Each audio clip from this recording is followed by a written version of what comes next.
Well, hello friends, Vitch here. Welcome back to some Hearthstone as we are enjoying the beginning of Journey to Un'Goro, and we are now testing out, and I think this is the deck that we've settled on, at least for now, with some Elemental Shaman.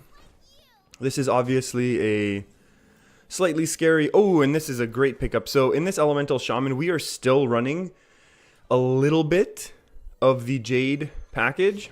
And when I say a little bit, I do mean... Ooh, I hope that went face. Hope that wasn't a misclick there. Sorry about that. We are still running 2 Jade Claws, 2 Jade Lightnings, and 1 Aya Black Paw.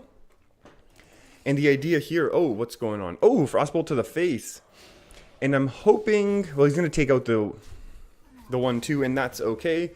And so part of the reason why we decided to keep our Flame Tongue is exactly for this mana worm. I actually kept Flame Tongue in the mulligan, because we had our own little flame elementals, and they're super cute. And not only are they super cute, I should say, but we're able to use them to kind of trade up like this. If we hadn't overloaded ourselves, I would have been happy coining out a Jade Lightning at this point to take out our opponent's mana worm. But because we're able to do it this way, that's fine.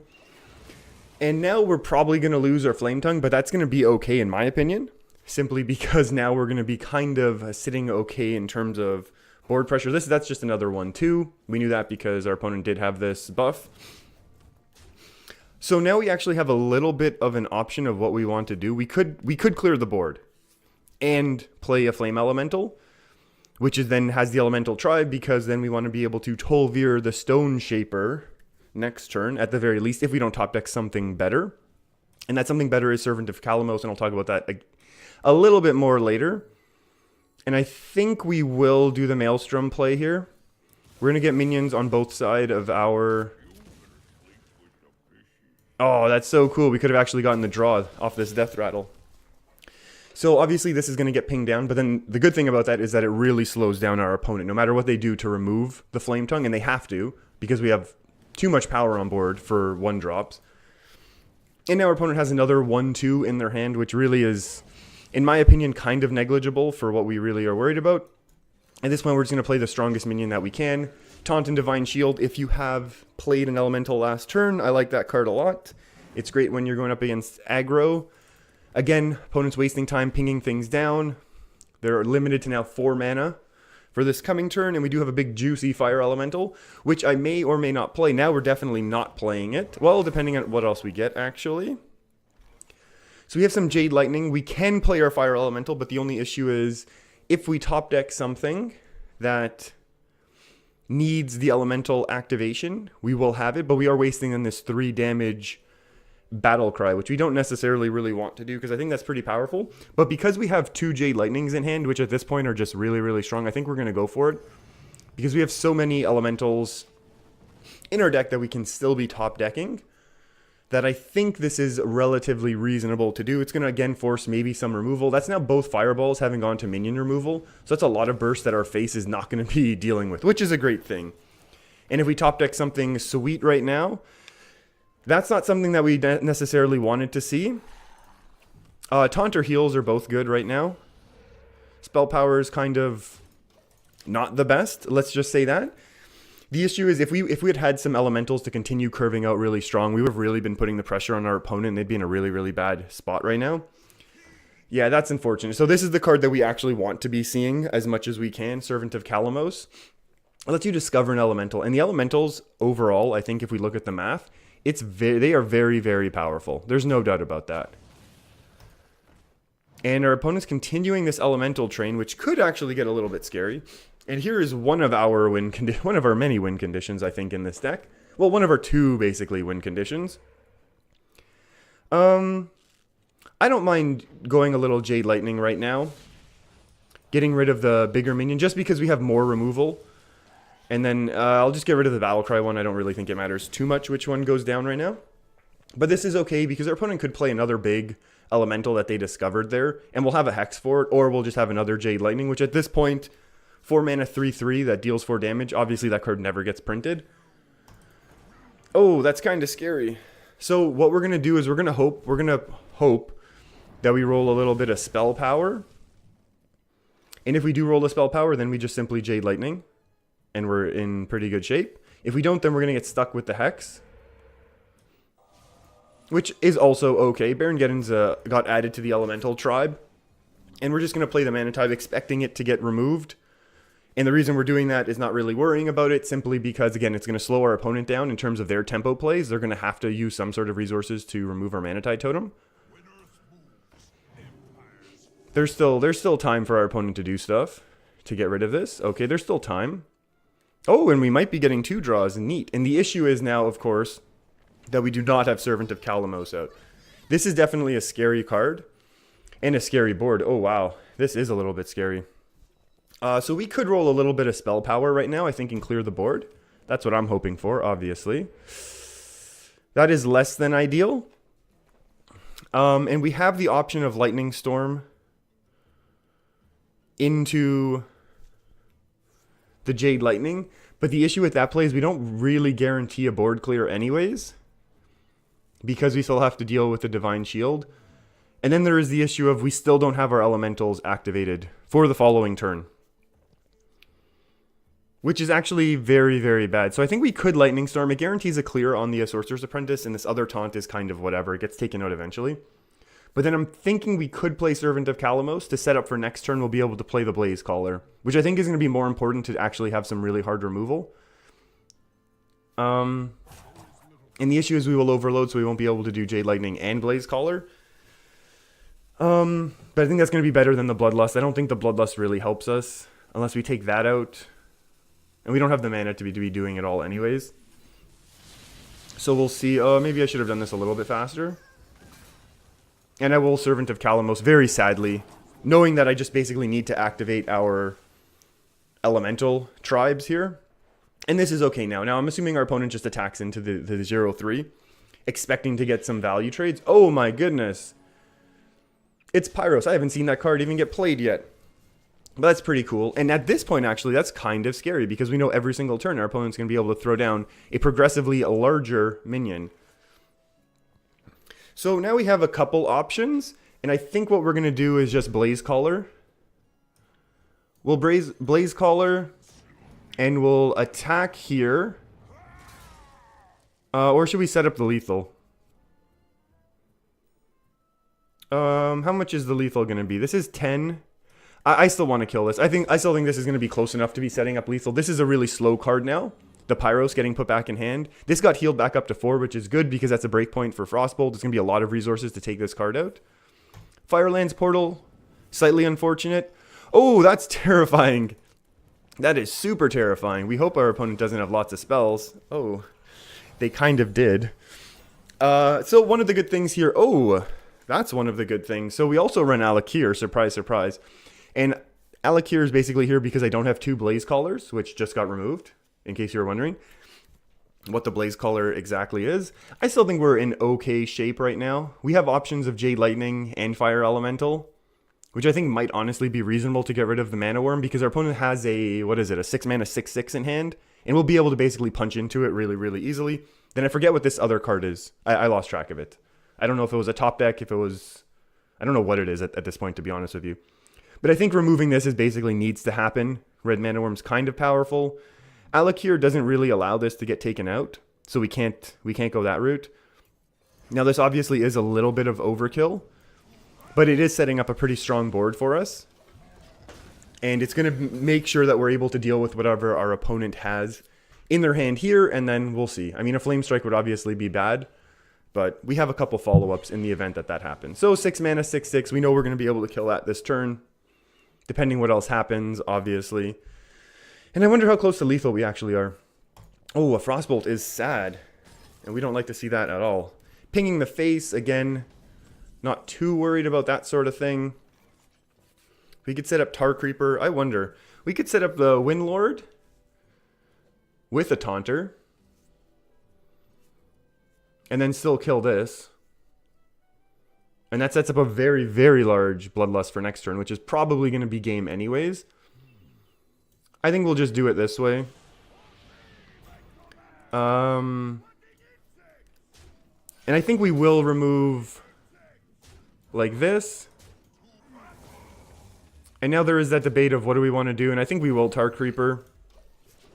Obviously, now, so this is now a 10 mana 10/10 elemental, which doesn't really, you know, our opponent just loses to the board every single time if they do that. So they're going to have something else, some card that I think they've had in their hand for a while or whatever they top decked. So I feel like we're kind of sitting pretty good at this point in the game. This was a bit of a battle of the elemental tribes, and Bloodlust obviously with Alakir, unless it gets frozen, is just ridiculous. Oh, cute one. Oh, was that a fire elemental? Okay. And that's just obviously well played. Oh, and we have some heals in the event that we're facing some aggro. And that's going to be game. Elemental Shaman, Elemental Mage. I think I have played this matchup a few times, and I think the Elemental Shaman is generally favored. Well, hello friends, and it looks like we've been told who is in charge now. I think this matchup is supposed to be favored for us as we continue our Elemental Shaman testing here early in the Journey to Un'Goro expansion. I think this matchup is generally... This matchup should be okay. We have significant number of AoEs.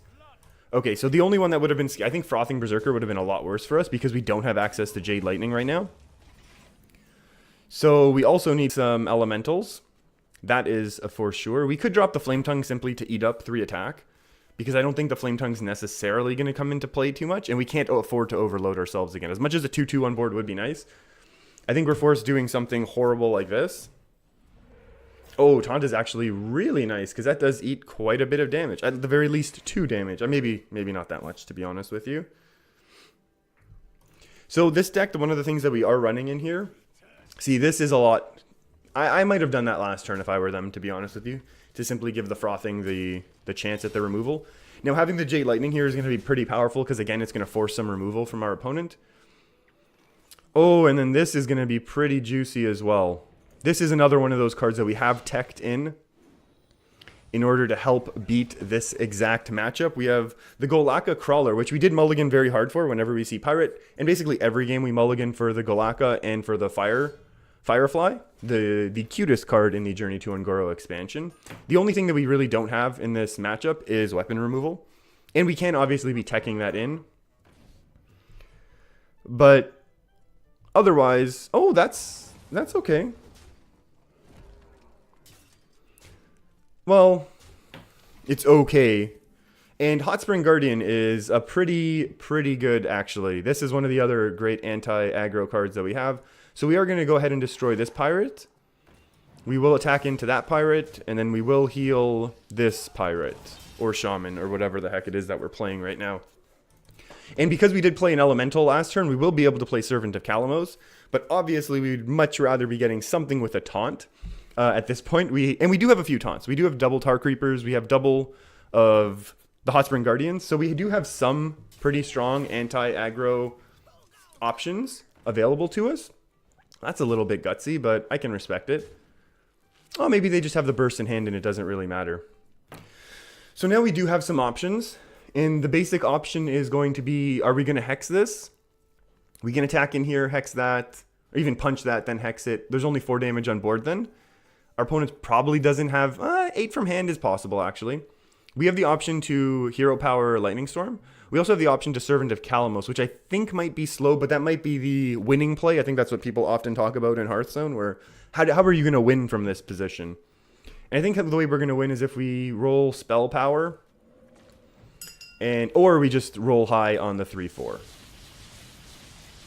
Or 4-3, I should say. So now there's only 4 again. Our opponent has to do either the direct damage or to potentially remove this, because we will be able to use the Flame Tongue to kind of trade up. Oh, that's an interesting option. Oh, that's awful option for us. And just going face with that damage, because why not, right? And we don't have any, again, we don't have any weapon removal, so we might just be, in awful shape right now. That's only 5 damage. So we can Hero Power and Hex and then take this out. So I think that's what we're going to have to end up doing, which is unfortunate. Although we will have Alakir next turn. So if we don't get burst down by 2, if our opponent doesn't top deck 2 damage, we're okay. Well, at least from, you know. We do that, and then, and getting a taunt is actually potentially excellent for us. Obviously, our opponent has a taunt here, but that could be nothing. So our opponent's going to have to at least do a little bit of damage to punch through here. South Sea doesn't win. It would have won if we didn't get that taunt totem, that's for sure. So we need to be top decking our other heal very, very soon. And by soon, I mean basically next turn, otherwise we'll lose. And if we don't top deck it, we can obviously just discover it and try and win from there. But Pirate Warrior has lots and lots of direct damage, so I'm expecting this to be a loss at the end of the day. Now, we could discover another taunt, though. That would be pretty nice. I would enjoy that, that's for sure. So we'll go ahead and try and discover another taunt, but we'll definitely play this one as well. We can take the freeze, actually. Freeze is not awful right now. Baron Geddon obviously kills us, so we can't do that. And then we'll taunt with a Divine Shield, so that's double the tauntage. If we'd gotten this card a little bit earlier, we would have obviously been in better shape. I think having the double Jade Claws in hand was kind of our downfall. I think there's just too much direct damage for us to really be worrying right now. We could use either our other Discover. Tar Creeper's nice. More taunt, more freezage. Basically, we're just playing around any sort of direct damage right now, which our opponent knows they have a lot of, right? I mean, this is not really a surprise. Our opponent knows they can keep top decking for a few turns because we didn't really have a board. At this point, we do. So if we survive and top deck Bloodlust, we'll win. If we might honestly win with Flame Tongue. I haven't counted yet. Tar Creeper's unfortunate here. This is 7, 8. 8 plus 5 is 13. 13 plus 4, 13 and 4 is 17. This is now 18, 19. Hold on. Let me do that math again. I don't trust myself. This is 4. This is 5, 6 from hand. 6 from hand. This is then 7.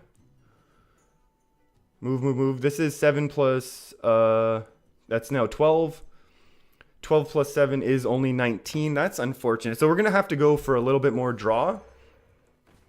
We're going to have to go for a little bit of face, and we are going to not use any of our taunt power. Not that it matters whatsoever. And what is the breakpoint? I believe, not that the breakpoint matters, because we're dead to any sort of direct damage. So we're just going here hoping, oh, and Kalamos would have saved us if we actually had a board. I should not have hero powered there. But, I mean, it's game over anyways at this point. So if we're able to dodge that... oh, and we are able to dodge it. And then Kalamos would have ended up saving us with a heal if we had actually left ourselves any sort of space on board. So that was definitely not a clean win by any shape of the imagination, but it is kind of... I haven't played this matchup too much, but I'm assuming that's what happens. If we are able to hit our taunts, we're able to hit a couple heals, we probably stabilize with this deck against Pirate Warrior, which is great, because if you've watched any of my stuff, you know I love beating Pirate Warrior.